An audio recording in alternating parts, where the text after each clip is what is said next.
Shalom Bapak Ibu Saudara sekalian. Ada sukacita. Haleluya. Tepuk tangan buat Tuhan Yesus. Shalom Bapak Ibu lagi ada di tempat ini maupun yang ada yang bisa menyaksikan live streaming. Mari kita akan segera memulai ibadah kita yang kedua. Kita satu dalam doa, kita berdoa. Engkau Tuhan yang bertata dalam kehidupan kami. Engkau Tuhan yang mengetahui setiap hati dan kepikiran kami. Kami mau yang terbaik kepadamu ya Tuhan Allah. Itu sebabnya Tuhan kami merendahkan diri kami. Kami merendahkan hati kami. Tuhan kami butuh Engkau hari ini Tuhan. Dalam pengurapan-Mu.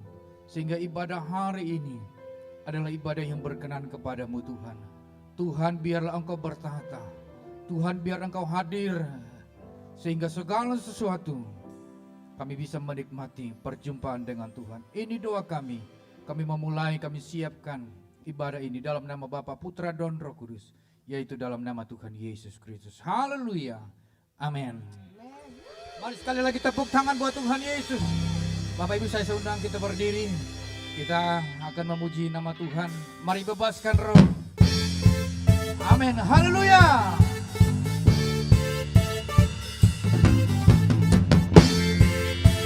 Mana tepukan tangan buat Tuhan Yesus.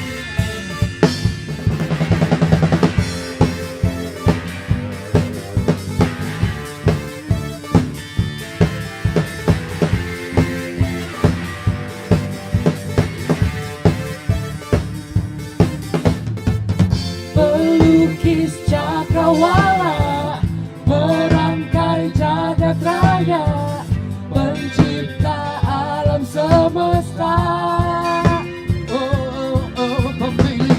Pemilik kehidupan yang sanggup menyelamatkan, dialah jalan kebenaran. Kami rindukan kuasa lawan, kebangkitan pasti terjadi. Datanglah dan berkata, kuat dan berkuasa, saat hati bersatu menaikkan pujian. Belenggu dipatahkan, mujizat dinyatakan. Ready Sarga. Mari tepukkan tangan buat Tuhan Yesus, Sang Pemilik kehidupan. Pemilik kehidupan yang sanggup menyelamatkan, dialah jalan kebenaran. Kami rindukan kuasa lawan, kebangkitan pasti terjadi. Datanglah dan berkata, kuat dan berkuasa, saat hati bersatu menaikkan pujian. Belenggu dipatahkan, mujizat dinyatakan. Oh, Ready Sarga. Mari bersukacita buat Tuhan. Dia pemilik kehidupan saya dan saudara. Bersukacita dalam Tuhan. Sebab apa yang diinginkan hatimu, pasti Tuhan akan beri. Oh, oh, oh, oh.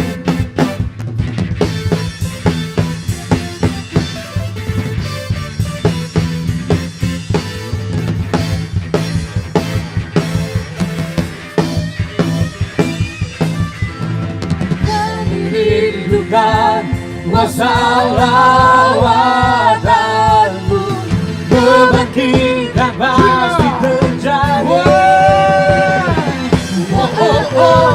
Datanglah dan berkata, kuat dan berkuasa, saat hati bersatu menaikkan pujian. Belenggu dipatahkan, mujizat dinyatakan.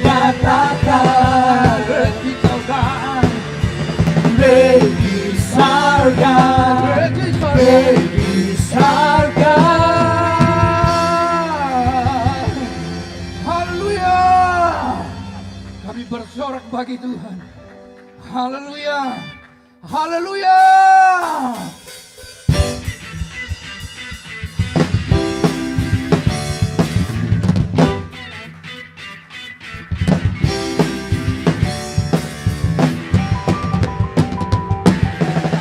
Bersorak-sorak, muliakan namanya. Dia berperan ganti kita. Bertepuk tangan, muliakan namanya. Dia selamatkan jiwa kita. Satu-satunya penebus, Satu-satunya penebus, kalahkan maut, kalahkan maut, bangkitkan hidup. Tuhan yang memberi kemenangan bersama kita, di dalam kita. Masuk dalam kemuliaannya, Dia perlindungan dan pengharapan.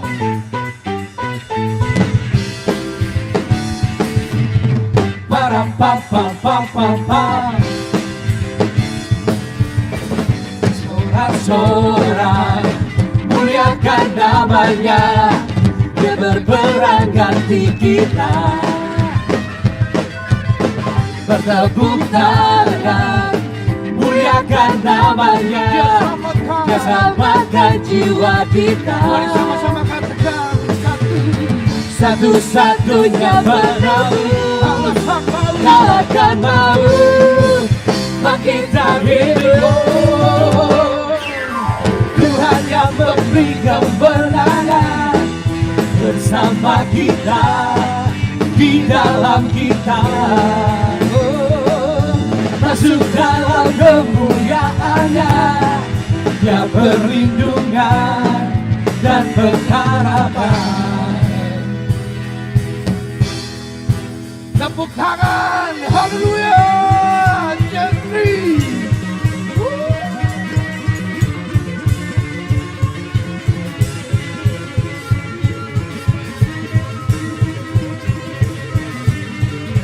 Mari memberi yang terbaik kepada Tuhan Yesus.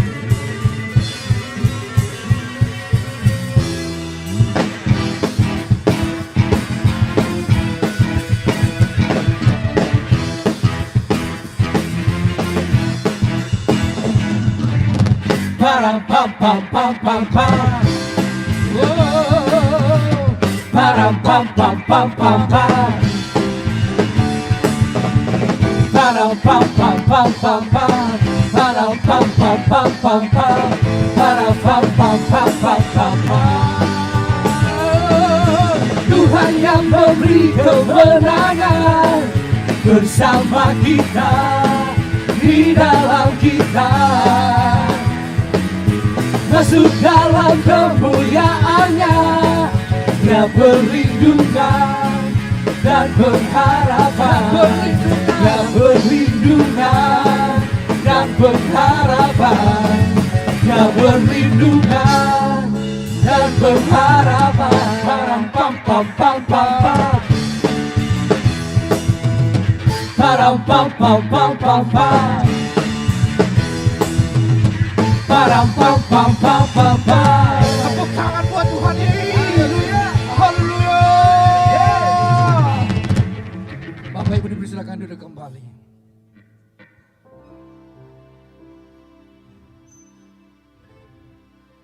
Karunia membuat orang naik pada posisi yang tertinggi. Tetapi bagaimana orang itu bisa berada pada posisi yang tertinggi? Dibuktikan, yaitu namanya karakter. Bukan hanya EQ, tapi attitude yang paling penting. Karena dengan attitude, saudara akan mampu menjalani hidup ini.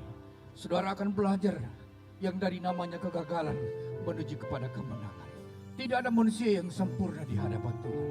Tetapi bagaimana saudara dan saya mau disempurnakan lewat firman Tuhan. Jangan takut hadapi hidup ini, sebab Tuhan bersama dengan kita. We praise you, Lord. We believe you, Lord. Engkau yang terbaik bagi kami.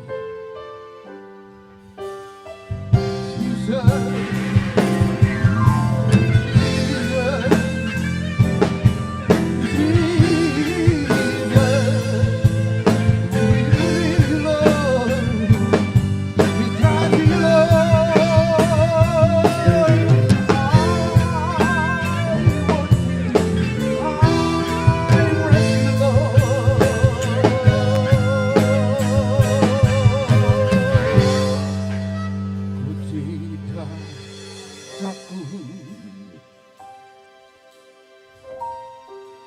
sebab kau besertaku.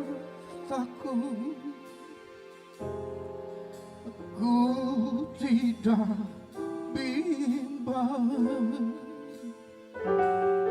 sebab Engkau Allahku. Engkau meneguhkanku,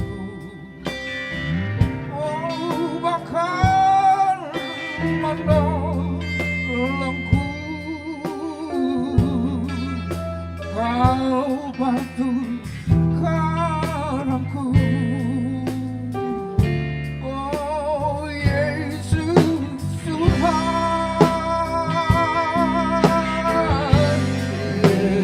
Yesus memegangku dengan tangan kananku. Yesus memberiku kemenangan. Yesus memegangku dengan tangan kananmu. Yesus memberiku kemenangan. We praise you, Lord. We praise you, Lord.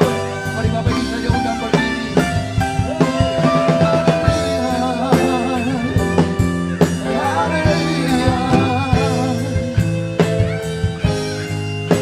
Mari sama-sama dengan ingatkan dan sebagai awal pujian ini. Ku tidak takut, sebab Kau besertaku. Jangan bimbang dan ragu. Ku tidak bimbang, sebab Engkau Allahku. Engkau meneguhkanku, bahkan menolongku. Batu karangku, Yesus Tuhan. Yesus memegangku dengan tangan kananmu. Yesus memberiku kemenangan. Yesus memegangku dengan tangan kananmu. Yesus memberiku kemenangan. Yesus memberiku kemenangan. Yesus memberiku kemenangan.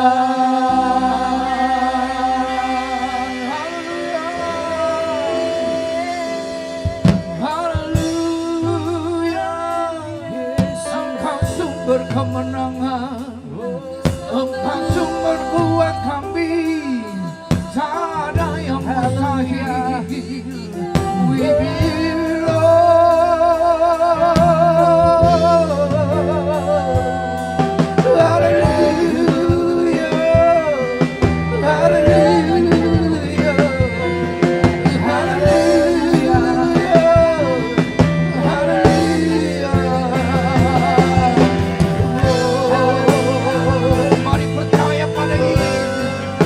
sumber kemenangan bagi kehidupan kami.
Kami tahu tidak ada yang tersembunyi di hadapan-Mu Tuhan.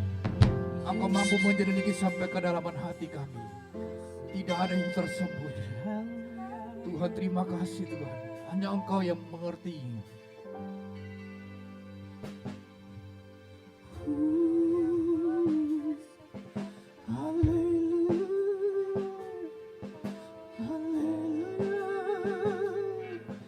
We praise you, Lord.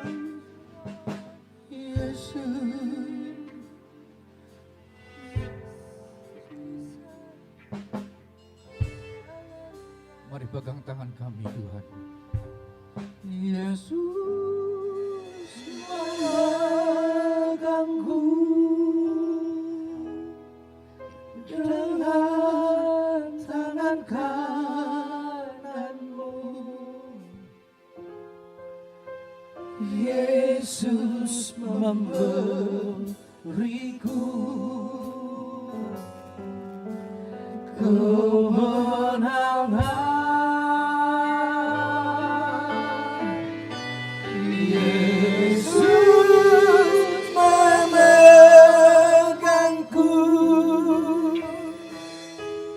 Dengan tangan kananmu,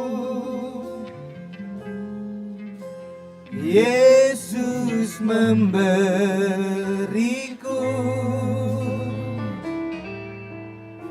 kemenangan. Bapak Ibu Saudara, setiap kita ada peperangan dalam hidup kita. Mungkin saat ini Bapak Ibu Saudara ada yang sedang berperang soal keuangan, soal hubungan suami istri, soal pekerjaan, bahkan mungkin ada yang berperang soal kesehatan. Tapi percayalah Bapak Ibu Saudara, Tuhan kita adalah Tuhan yang setia. Amin. Dikatakan jangan takut dan jangan bimbang, karena Dia akan setia menolong Bapak Ibu Saudara. Izinkan Tuhan menolong Bapak Ibu Saudara. Izinkan tangan kanannya yang kuat memenggang Bapak Ibu Saudara. Kesempatan pada siang hari ini Bapak Ibu Saudara, serahkan kepada Tuhan setiap peperanganmu. Izinkan Tuhan bekerja dan percayalah kita akan tampil lebih dari pemenang. Serahkan semuanya Bapak Ibu Saudara, terbuka di hadapan Tuhan. Sebelum kita mendengarkan isi hati Tuhan, biar hati kita benar-benar murni di hadapannya. Tidak ada masalah pergumulan yang menghalangi firman Tuhan dibagikan. Makasih Tuhan. Hanya kepadamu Tuhan kami pergi. Hanya kepadamu kami bersandar. Kemanakah aku dapat pergi menjauhi rombmu Tuhan. Ku berlari mendaki ke langit, namun Engkau ada ada di sana. Aku terbang dengan sayap fajar, diam di ujung bumi. Namun tanganmu menuntunku selalu, bawa dekat padamu. Engkau Tuhan Allah Maha Tahu, betapa dahsyatnya kuasa-Mu. Hadirat-Mu kini penuhiku, bawaku mendekat padamu. Engkau Tuhan, Tuhan Allah Maha Tahu, betapa dahsyatnya kuasa-Mu. Hadirat-Mu kini penuhiku, bawaku mendekat pada Engkau Tuhan Allah Maha Tahu, betapa dahsyatnya kuasa-Mu. Hadirat-Mu kini penuhiku, bawaku mendekat padamu. Bawaku mendekat padamu. Bawaku Tuhan, bawaku mendekat padamu. Terima kasih Tuhan, saatnya kami mau diam di hadapan-Mu. Kami ingin mendengarkan isi hati-Mu. Berikan kami hati seorang murid yang mau diajar, sehingga kebenaran firman Tuhan yang kami terima terus mendewasakan kami. Di dalam situasi apapun kami bisa menjadi berkat dan nama Tuhan dipermuliakan. Bapak Ibu Saudara yang siap untuk belajar, yang di rumah atau di gereja, di tempat ini, silakan duduk. Apa kabar Bapak Ibu Saudara? Nah, sekali lagi dong tepuk tangan untuk Tuhan. Ya, hari ini puji Tuhan, dan bahkan sebelumnya kita udah lakukan juga, dan kami mengundang pembicara dari Jakarta. Bapak Pendeta Leonardo Samsuri, dan mari kita sama-sama tetap fokus, kita belajar. Saya percaya akan memperlengkapi Bapak Ibu Saudara yang siap belajar, katakan amin. Iya. Shalom, apa kabar Bapak Ibu Saudara yang dikasihi Tuhan? Saya percaya Anda diberkati Tuhan. Tanpa terasa waktu berjalan begitu cepat. Ya, saya percaya Saudara di tengah-tengah situasi yang tidak kondusif seperti sekarang ini, Anda tetap ada di dalam anugerah, pertolongan, pemeliharaan, dan penjagaan Tuhan. Dan berkat-berkatnya selalu menyertai kita. Amin. Puji Tuhan. Hari ini saya akan berbicara tentang hati seorang murid. Karena saya percaya pemuritan itu sangat penting. Namun di dalam proses pemuritan ini, jangan sampai kita melupakan unsur yang penting. Salah satu unsur penting dalam pemuridan itu adalah bicara soal hati seorang murid. Nah, saudara yang dikasihi, tahukah saudara hati itu sangat penting karena itu ada beberapa ayat yang saya mau tunjukkan dahulu kepada Anda secara cepat kenapa hati itu Tuhan sebut begitu penting, saudara, dan itu menjadi sesuatu yang penting buat kita. Amsal 4 ayat 23, ini sebuah ayat yang terkenal. Ayat ini bilang, jagalah hatimu dengan segala kewaspadaan. Kenapa? Karena dari situ terpancar kehidupan. Kalau dalam bahasa Inggris disebut issues of life, terpancar kehidupan itu issues of life. Jadi berbagai masalah-masalah tentang kehidupan itu justru muncul ada di dalam dari hati kita. Hal-hal yang berkaitan dengan kehidupan itu dari hati kita. Jadi sadar tidak sadar, hati Anda, hati saya akan mempengaruhi kualitas kehidupan buat kita maupun orang di sekitar kita. Satu ayat lagi dalam Amsal 15 ayat yang ke-13, firman Tuhan bilang hati yang gembira adalah, dia bilang bahwa membuat muka berseri-seri. Amsal 15 ayat ke-13. Hati yang gembira membuat muka berseri-seri, tetapi kepedihan hati mematahkan semangat. Jadi hati kalau gembira, muka berseri. Saudara, tidak panjang, tidak kelihatan sedih, tidak kelihatan berduka. Saudara, berseri-seri karena dari hati. Terpancar di wajah kita. Ayat satu lagi dalam Amsal 17 ayat 22 dibilang, hati yang gembira, ayat yang terkenal, adalah obat yang manjur. Bukan cuma obat, tapi obat yang manjur. Buat apa kita makan obat kalau nggak manjur, bukan? Nah, ini dibilang manjur, tetapi semangat yang patah mengeringkan tulang. Jadi dari situ kita bisa melihat bagaimana hati itu berpengaruh kepada kesukaan kita, wajah kita, kesehatan kita, persoalan-persoalan hidup. Berarti hati itu sangat penting, saudara. Ya, nah itu sebabnya satu hal lagi yang kita perlu tahu, bahwa Tuhan itu selalu memperhatikan hati manusia yang tidak kita bisa lihat, tapi Tuhan lihat hati saudara, dia lihat hati saya. Kelihatan kalau dari luar oke semua, nggak ada masalah, tapi begitu bicara hati belum tentu, saudara. Nah, jadi gini, Tuhan menilai manusia, menilai kita dan menyelidiki kita, hati kita yang dilihat. Sedangkan manusia menilai sesamanya dari apa yang dilihat oleh mata. Apakah itu mungkin penampilan, apakah itu mungkin apa yang dikerjakan, apakah itu mungkin kepemilikannya, itu yang dilihat karena dilihat oleh mata. Tapi kita nggak bisa lihat hati kan. Nah, Tuhan menyelidiki hati. Jadi kalau demikian, kualitas hati saudara dan saya sebagai murid Tuhan itu sangat penting buat diri kita yang mempunyai hati dan juga orang-orang yang ada di sekitar kita yang akan kita muridkan. Sebagai murid kan kita akan diminta oleh Tuhan untuk memuridkan orang lain, bukan? Nah, untuk bisa memuridkan orang lain, kualitas hati kita penting. Jadi saudara, hari ini saya lagi mau berbicara bagaimana saudara dan saya bisa melatih hati kita ini menjadi hati yang mudah diajar. A teachable heart.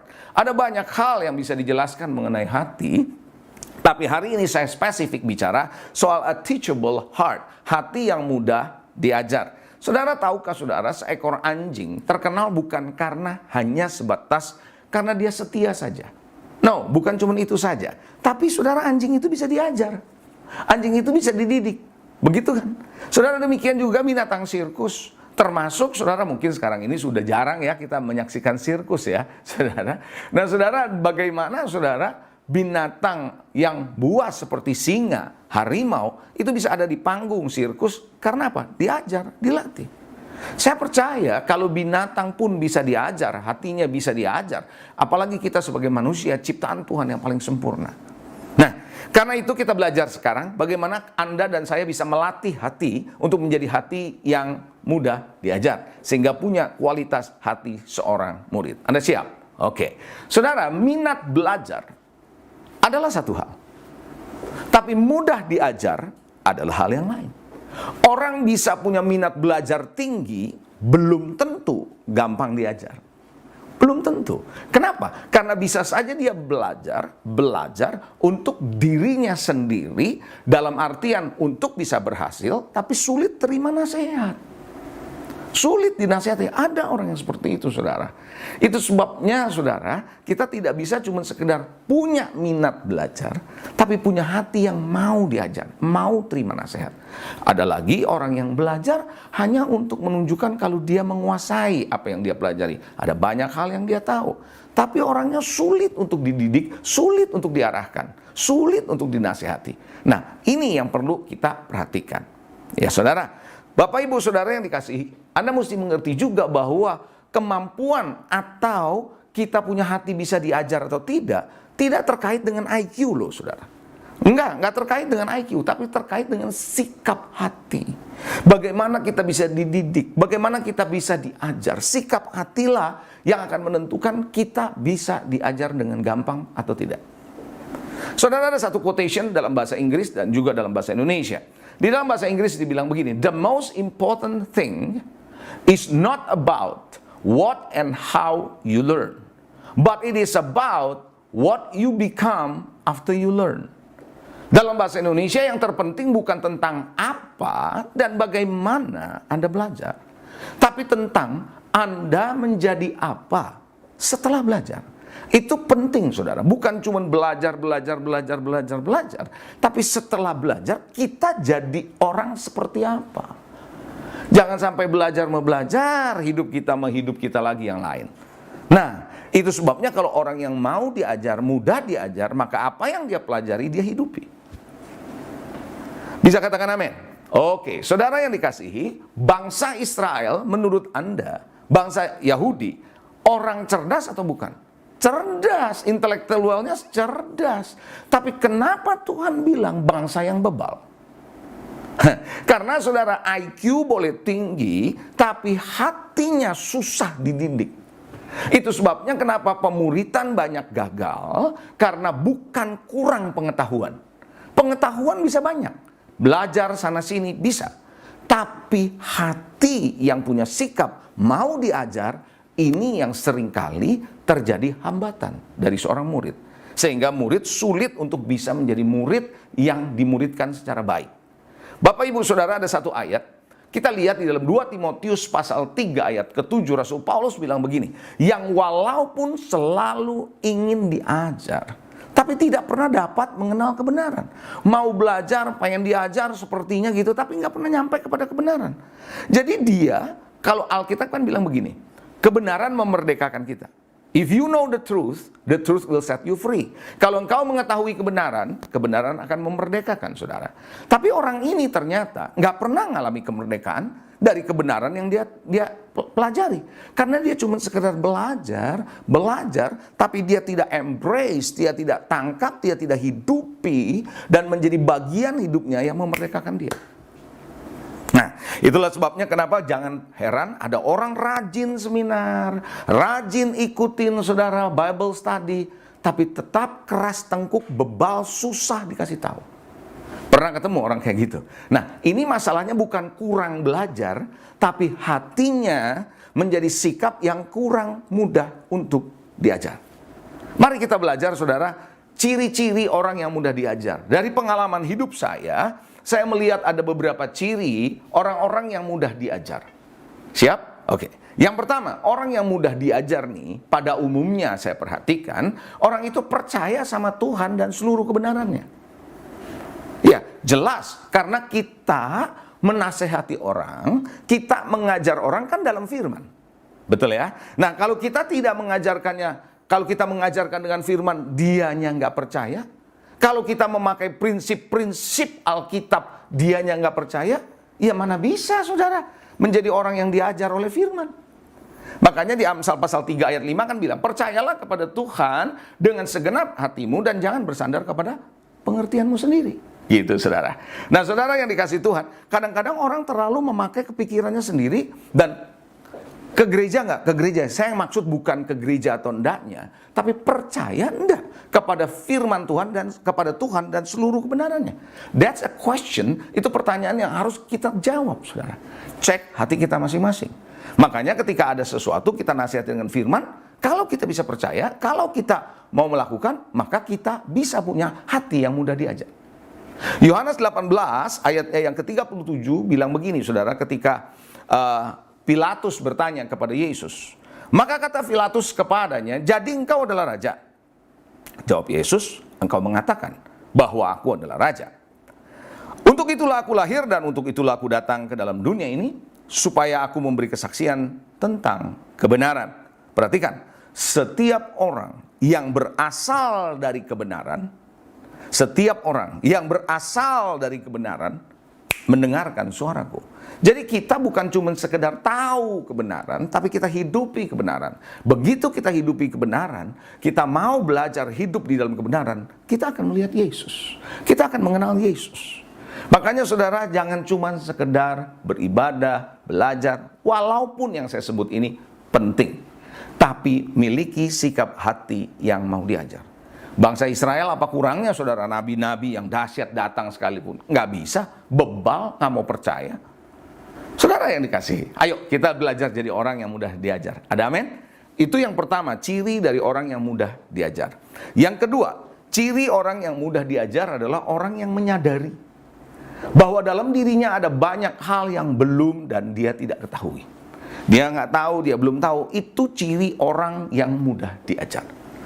Dalam Yohanes 21 ayat 25, Yesus berkata begini, masih banyak hal-hal lain lagi yang diperbuat oleh Yesus, tetapi jikalau semuanya itu harus ditulis satu persatu, maka agaknya dunia ini tidak dapat memuat semua kitab yang harus ditulis itu. Artinya, Alkitab nggak bisa mencatat semua detail apa yang Yesus lakukan. Tetap artinya ada hal-hal yang kita sendiri nggak lihat di dalam catatan Alkitab, tapi ada waktu Yesus lakukan. Artinya apa? It is beyond. Artinya apa? Ada sesuatu yang belum kita tahu. Ada sesuatu yang memang Tuhan akan singkapkan di kemudian hari. Dengan prinsip yang ada di Alkitab tentunya. Dan hal-hal yang nggak tercatat, hal-hal yang lain, Tuhan bisa nyatakan kelak, tetapi dengan basic firman Tuhan. Yohanes 13 ayat yang ke-7 dikatakan demikian. Jawab Yesus kepadanya, apa yang ku perbuat, engkau tidak tahu sekarang. Dia berbicara, saudara. Tetapi dia katakan bahwa engkau akan mengertinya kelak. Apa artinya Tuhan ngomong begitu? Tuhan ngomong begini artinya apa? Ada hal yang kau belum tahu. Ada hal yang nanti Roh Kudus akan kasih tahu ke depan untuk menyingkapkannya kepadamu. Sadari itu, saudara, ada begitu banyak hal yang kita tidak tahu. Itulah sebabnya dibutuhkan kerendahan hati. Bahwa kita tidak tahu semua. Ada amin, saudara? Saudara tidak tahu semua, saya tidak tahu semua. Ada banyak hal yang saya belum tahu. Ada banyak hal yang saya mesti belajar. Kalau kita punya sikap hati begini, orang yang lebih muda pun dari kita mau belajar. Ada amin? Yes, orang yang belum kita kenal sekalipun, omongannya kita bisa dengar menjadi sebuah pesan nasihat buat kita loh. Karena apa? Karena kita banyak hal yang kita belum tahu. Pastikan Anda punya sikap seperti itu. Kalau orang bilang, gua udah tahu, wah itu paling susah tuh. Betul nggak, saudara? Iya, gue udah tahu, wah udah paling susah.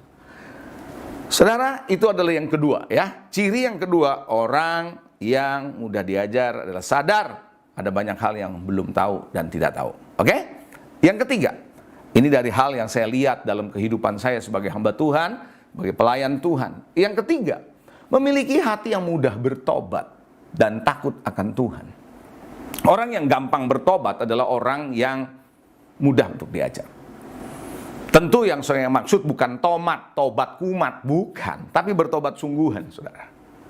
Bapak Ibu, tadi kita sudah baca ayatnya bahwa jagalah hatimu dengan penuh kewaspadaan karena dari situ terpancar kehidupan, saudara. Bapak Ibu, lihat yang namanya Daud.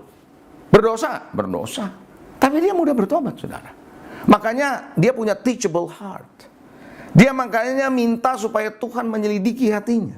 Memaparkan isi hatinya, expose hatinya, seperti apa. Karena manusia kadang-kadang nggak tahu hatinya sendiri loh. Saudara nggak tahu hatimu, saya nggak tahu hatimu. Alkitab bilang hati itu licik kok. Hari ini bisa begini, besok bisa lain. Tergantung situasi, tergantung maunya kita, hasilnya kayak apa. Hati kita bisa berubah-berubah. Dan yang tahu itu hanya Tuhan. Nah, kalau Tuhan berbicara kepada saudara dan saya waktu berdoa, waktu dengar khotbah, waktu baca Alkitab, Tuhan bicara, dan kita mudah bertobat, kita mudah diajar, saudara. Punya sikap hati yang mudah diajar dan punya takut akan Tuhan. Sekali lagi, takut akan Tuhan, saudara, ini penting. Karena takut akan Tuhan adalah permulaan dari segala pengetahuan. Kita perlu sekali punya rasa takut akan Tuhan. Takut akan Tuhan bukan berarti takut masuk neraka, bukan itu, saudara, maksudnya. Takut akan Tuhan adalah menjauhi kejahatan. Takut akan Tuhan adalah tidak mau mengecewakan Tuhan. Kita melakukan ini jangan sampai Tuhan kecewa. Kita tidak mau kecewakan Tuhan, tidak mau permalukan Tuhan. Itulah takut akan Tuhan. Artinya we respect God. Kita hormati Tuhan. Kita hargai Tuhan sebagai Tuhan yang berdaulat, yang memimpin dan memberkati hidup kita. Kita tidak mau mempermalukan. Ada amin, saudara? Kita menjauhi kejahatan. That is, kita fear of God. Itu adalah poin yang ketiga. Memiliki hati yang mau bertobat dan takut akan Tuhan. Ciri yang keempat. Ciri yang keempat, saudara, orang yang mudah diajar. Ciri yang keempat adalah orang yang banyak menyimak dan mendengarkan. Dia bukan ngomong, udah tahu ngomong di mana-mana seolah-olah dia yang paling tahu. Bukan, tapi justru dia banyak mendengar. Walaupun orang itu kurang pengalaman dibandingkan dengan dirinya, walaupun orang itu lebih muda usianya daripada dirinya, walaupun orang itu mungkin, saudara, kita anggap, ini orang dari kampung, mungkin kita berpikir begitu, tapi kita mau belajar dengar, saudara. Banyak nyimak. Amsal 17, ayat 28 bilang begini. Menarik saudara, ayat ini adalah salah satu ayat yang menarik untuk kita lihat. Orang bodoh saja nih katanya akan disangka bijak kalau ia berdiam diri, nggak banyak ngomong gitu. Dan disangka berpengertian kalau ia mengatupkan bibirnya. Tuh, orang yang nggak banyak ngomong, yang diam, dengerin, dipikir dia itu bijak loh saudara, berpengertian. Iya, karena dia nggak banyak ngomong. Justru kita kalau ketemu orang yang ngomong sini, ngomong sana, ketahuan tong kosong nyari bunyinya ya, saudara. Tapi justru yang dia diem aja, kita justru pikir, wow, ini gitu loh, saudara. Artinya apa sih ayat ini? Ayat ini sedang mengajarkan kepada kita, simak kalau dengerin khotbah, simak kalau orang kasih nasihat, dengar baik-baik. Karena antara hearing dengan listening berbeda. Hearing kita bisa dengar tapi kita tidak simak. But listening bukan cuman kita mendengar tapi kita simak. Kita camkan kalau bahasanya Alkitab. Camkan apa yang kau dengar. Kita dengar, kita simak. Walaupun kelihatannya saudara, orang ini nggak begitu kenal sama kita, tapi dia bisa ngomong sama kita loh. Saudara tahukah saudara salah satu kenapa orang Kristen yang katanya nih bisa mendengar suara Tuhan nih, yang katanya nih profetik nih, peka nih, justru jatuh karena nggak bisa dengar nasihat Tuhan yang disampaikan kepadanya lewat orang lain yang nggak disangka-sangka. Iya saudara, belajar ya untuk banyak nyimak, belajar untuk banyak mendengarkan. Itu adalah yang keempat ciri dari orang yang saya lihat mudah diajar. Yang kelima, ciri orang yang mudah diajar adalah mengerti proses penajaman dan pendewasaan. Besi menajamkan besi, Amsal 27 ayat 17 bilang, orang menajamkan sesamanya. Jadi ayat ini sedang menjelaskan kepada kita bahwa kita ngerti di dalam hidup ini ada proses penajaman. Ada hal yang mungkin gak enak buat kita. Ada hal mungkin kejadian gak enak sama kita. Ada mungkin perkataan orang yang gak enak sama kita. Kalau kita ngerti, hey, ini adalah proses untuk menajamkan saya. Hey, ini adalah proses bukan untuk ngecewakan saya dan jadi pahit. Tapi justru lewat ini saya belajar menjadi kuat. Belajar untuk mengampuni. Belajar untuk mendoakan. Belajar untuk mengasihi. Belajar untuk menjadi dewasa. Belajar untuk tidak reaktif. Maka apa yang terjadi? Kita ngerti bahwa hidup ini kita ada di antara orang-orang di sekitar kita yang bisa menajamkan kita. Makanya Tuhan bilang, ingat kita ini seperti domba yang diutus di tengah serigala. Wow, saudara bayangkan kalau domba di tengah serigala itu kayak apa?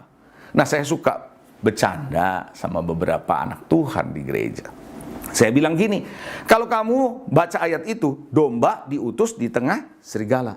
Kalau kamu sebagai domba, ini saya sambil bercanda ya, tidak bisa hidup di antara domba, tidak bisa bertahan di tengah domba sama domba, bagaimana di tengah serigala yang lebih ganas?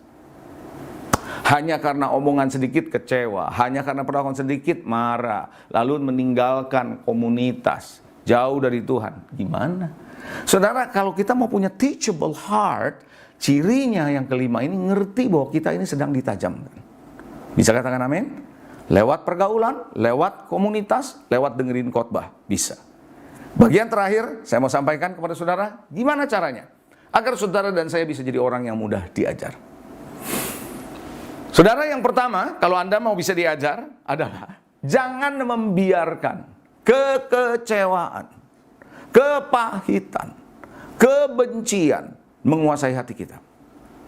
Selama kepahitan ada pada kita, kecewa, benci, saya perhatikan ya, orang yang kecewa terus nggak bisa mengampuni, benci sama orangnya, sama orang tua, sama kakak, sama pendeta, sama siapa saja. Kepahitan terus-menerus hidupnya di situ, sulit sekali menjadi orang yang bisa diajar. Keras hatinya jadi keras hati. Ibrani 12 ayat 15 bilang begini, jagalah supaya jangan ada seorang pun menjauhkan diri dari kasih karunia Allah, agar jangan tumbuh apa? Akar yang pahit. Kenapa? Bisa menimbulkan kerusuhan dan mencemarkan banyak orang. Wow, itulah sebabnya kenapa saudara, jaga hatimu, jaga hatiku, kita belajar jangan sampai kita menjauhi kasih karunia Tuhan. Jadi hari ini pelajaran pertama, kalau Anda mau mudah diajar, lepaskan pengampunan. Belajar mengasihi dengan menerima kasih dari Tuhan.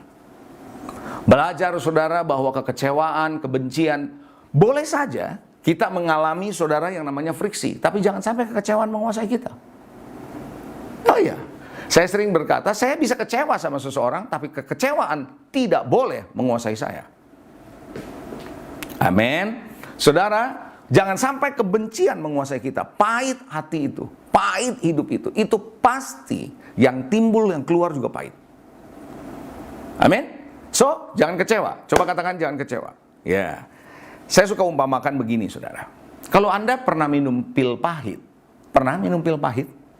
obat maksudnya pahit. Apakah itu obat jamu dan sebagainya. Kalau minum obat yang pahit, biasanya kita kepengen segera telan. Nggak mungkin kita emut-emut atau kumur-kumur kan, sehingga terasa makin pahit. Enggak, kita mau telan. Kadang-kadang seperti itu hidup ini. Kita harus telan, jalani dengan by the grace of God, the love of God, membuat kita pulih dan kuat kembali. Kita banyak belajar justru ketika kita mengalami friksi dengan orang lain. Bisa katakan amin. Saya suka juga bilang begini, Anda baru bisa mengerti yang namanya pengkhianatan kalau Anda bisa duduk makan bersama dengan seorang yang mengkhianati Anda di kemudian hari. Yesus adalah contohnya. Saudara, sehingga Yesus di atas kayu salib bilang, ampuni mereka sebab mereka tidak tahu apa yang mereka perbuat. Betul, saudara? Ya, jangan kecewa, jangan sakit hati, jangan pahit, jangan benci, lepaskan itu. Itu tidak baik, kita simpan baik-baik dalam hidup kita. Yang kedua, bagaimana kita bisa menjadi orang yang punya hati yang mudah diajar? Yang kedua, tinggal tetap dalam pengurapan Tuhan. Ini penting, saudara. Tinggal tetap dalam pengurapan Tuhan. Nah, ada satu ayat yang saya mau tunjukkan kepada saudara, nanti saya cerita saudara dari ayat ini, dari pengalaman saya waktu di awal-awal pelayanan saya. Di dalam 1 Yohanes 2 ayat 27, firman Tuhan bilang begini, sebab di dalam diri kamu tetap ada pengurapan yang telah kamu terima daripadanya. Karena itu telah ada, ya kamu tetap telah terima daripadanya, pengurapan itu. Karena itu tidak perlu kamu diajar oleh orang lain. Saya berhenti sebentar. Kalimat itu bilang begini, karena kita ada urapan berarti tidak perlu diajar oleh orang lain. Wow. Tapi sebagaimana pengurapan yang mengajar kamu katanya tentang segala sesuatu dan pengajarannya itu benar, tidak dusta, sebagaimana ia dahulu telah mengajar kamu, demikianlah hendaknya kamu tetap tinggal di dalam dia. Saudara, ayat ini menarik. Kenapa saya angkat ayat ini? Saya mau jelaskan sedikit dari pengalaman hidup saya. Suatu ketika, it's long time ago, udah lama saudara, ketika saya punya satu orang staff, saya tegur, saya nasihati, nggak mau loh dia. Saya ajarin, dia nggak mau loh. Saya nggak perlu pak, saya ada pengurapan dari Tuhan. Oh iya pak, ada ayatnya, dia tunjukkan ayat ini ke saya. Waktu saya baca, bener juga nih ayat. Ini ayat bilang begitu kan, katanya ada pengurapan, saya nggak usah diajarin orang lain. Waduh, nah makanya orang yang salah kutip ayat ini jadi susah diajar saudara. Karena dia merasa dia punya pengurapan. Lah, waktu saya baca ini, bener juga ya.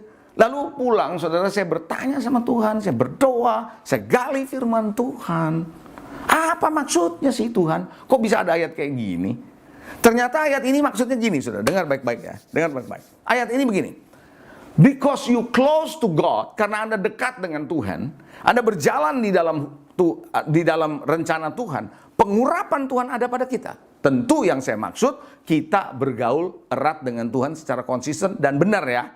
Bukan asal-asalan ya. Kita sungguh-sungguh datang sama Tuhan, cari Tuhan. Pengurapan itu ada pada kita. Nah, karena ada pengurapan dari Tuhan, perhatikan baik-baik. Maka ketika kita berbuat salah, pengurapan yang ada dalam diri kita, Roh Kudus yang dalam diri kita, memberitahu kepada kita, kamu salah. Jadi ayat itu sedang bilang begini, kalau kita berjalan dalam pengurapan Tuhan, Tuhan sendiri akan kasih tahu salahmu di mana. Jadi sebelum orang lain kasih tahu saudara salahnya apa, Anda sudah tahu. Kita sudah tahu salahnya di mana. Saya percaya waktu Daud ditemplak oleh Nabi Nathan tentang perbuatan dosanya yang Daud perbuat, dia sudah tahu salahnya di mana. Dia sudah tahu. Kalau orang yang hatinya punya pengurapan Tuhan, pasti Roh Kudus akan bicara kok. Suatu hari Daud melakukan sensus penduduk, ngitung jumlah penduduk. Dia suruh Yoab. Yoab bilang nggak usah, jangan, ini bertentangan sama Tuhan loh, Tuhan nggak mau. Tentu bukan soal hitung orangnya yang nggak mau, karena orang suka begini. Kalau kita sudah lihat, wah orang yang ada di sekitar kita, pasukan kita udah banyak, kita lebih mengandalkan manusia. We are not counting people, we are relying on people. Artinya gini, kita bukan cuma ngitung jumlah orang, tapi kita mulai mengandalkan orang lebih daripada Tuhan. Kira-kira gitu. Nah, Daud ketika selesai, hatinya berdebar-debar Daud. Saudara tahu kenapa? Dia tahu dia salah.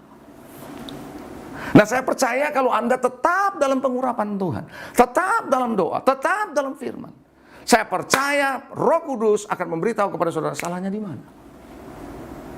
Mazmur 36 ayat 10 berkata, di situ dikatakan, sebab padamu ada sumber hayat. Di dalam terangmu aku melihat terang. Jadi ketika terang Tuhan menerangi kita, kita tahu isi hati kita. Makanya benar Tuhan bilang, selidiki aku Tuhan, uji hatiku.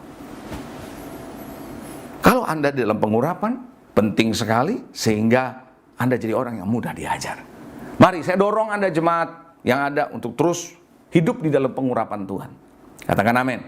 Yang ketiga, yang terakhir, bagaimana supaya saudara bisa diajar, mengembangkan diri untuk bisa hati yang bisa diajar. Perhatikan yang ketiga, Tuhan bisa mengajar melalui siapa saja, apa saja, kapan saja. Yes, lewat siapa saja yang Anda ketemu. Tadi saya sudah bilang, yang mungkin lebih muda, yang kurang pengalaman, mungkin dari daerah, dan seterusnya. Kita bisa belajar dari dia. Dan apa saja, lewat peristiwa, lewat kejadian, lewat hal-hal yang ada, pandemi seperti begini, itu Tuhan bisa bicara loh, bisa ngajar kita. Dan kapan saja dia mau ajar, kalau dia mau ngajar kita. Halo, amin saudara? Nah, saudara yang dikasihi, sadarkah saudara, Naaman jenderalnya, panglima dari tentara Aram, sakit kusta. Dia dikasih tahu ada nabi yang bisa sembuhkan dia. Siapa yang kasih tahu? Pembantu. Pembantu di rumahnya yang bilang kepada istri Naaman, kasih tahu kepada Tuan, katanya. Nyonya kasih tahu sama Tuan, Tuan, bahwa di Samaria itu ada nabi yang bisa menyembuhkan. Nah, pembantu yang didapat dari ketika perang, semacam kayak pampasan perang gitu, dibawa orang ini. Siapa dia? Tapi Tuhan pakai untuk menyembuhkan Naaman. Nah, ketika Naaman ketemu dengan Elisa, Elisanya tidak ketemu, keluar. Kasih lagi kirim siapa? Pembantunya, Gehazi. Jadi kadang-kadang tuh saudara, Tuhan bisa pakai siapa saja loh. Bisa katakan amin? Yes, apa saja bahkan. Saudara, dalam kisah di Alkitab, suatu ketika saudara, ada waktu Daud lagi jalan sama panglimanya, ada seorang penduduk bernama Simei. Ya, saya ceritakan aja ya. Nah, namanya Simei. Simei itu mengutuki Raja Daud. Kutuk Raja Daud. Nah, panglimanya yang bersama dengan Daud marah. Dia bilang, aku akan hajar dia, aku akan penggal kepalanya. Dia udah mau disamperin. Daud bilang, apa urusannya kamu dengan dia? Gak ada urusan, kata Daud. Daud bilang begini, Tuhan pakai dia untuk berbicara kepada saya. Dahsyat gak? Dahsyat. Jadi saudara yang dikasihi, siapapun yang kita temui, dengan baik.